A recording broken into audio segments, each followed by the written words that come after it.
kasih karunia yang sepenggal-sepenggal nih Pak Budi. Gimana? Iya. Coba. Orang yang mengenal kasih karunia sepenggal-sepenggal itu Ah. yang orang bilang hyper grace. Oke. Yang keliru ya. Iya. Memang keselamatan itu kasih karunia dari Tuhan, nggak bisa dibantah. Kita nggak bisa bayar kasih karunia dengan apapun. Ya. Keselamatan. Tapi bukan berarti kita sudah selamat. Pokoknya selamat sudah, nggak usah berbuat apa-apa gitu ya. Iya. Itu kan hal yang keliru. Karena setiap ayat di dalam Alkitab bicara tentang kasih karunia pasti diikuti dengan bicara tentang perbuatan seperti yang tadi ya. melakukan perbuatan baik. Iya. Jadi kita ini diciptakan dalam Kristus Yesus untuk melakukan perbuatan baik. Jadi seharusnya kita harus mengenal kasih karunia itu secara utuh gitu Pak. Betul. Kalau kita hanya sepenggal-sepenggal mengenal firman Tuhan, makanya kadang-kadang banyak orang tersesat di sana.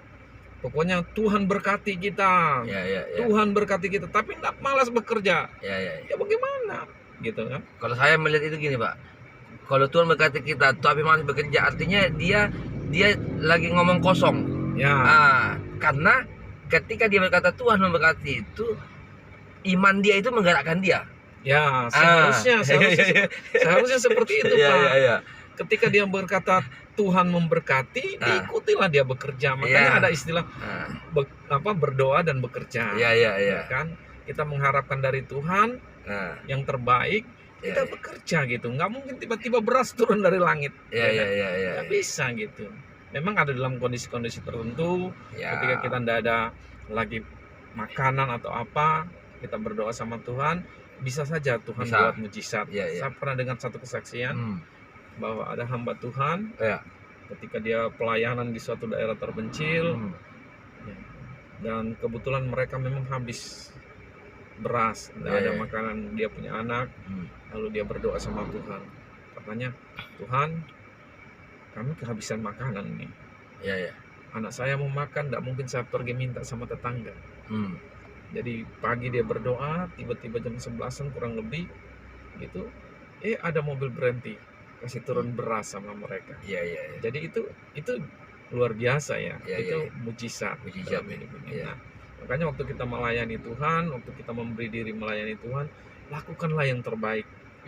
Waktu kita melakukan yang terbaik, di sanalah Tuhan pelihara kita. Tapi artinya gini, kita sebagai orang percaya tetapnya hidup normal Pak ya.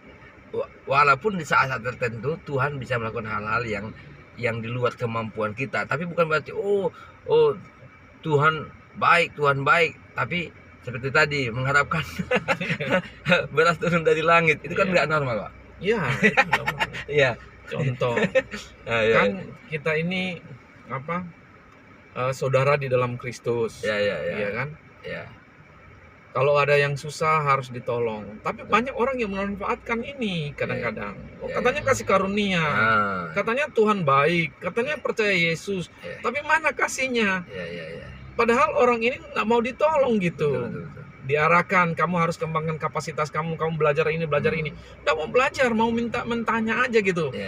Nggak ada uang, mau pinjam. Dia ada juga yang berpikir Pak begini. Dia berpikir Tuhan yang ngomong langsung.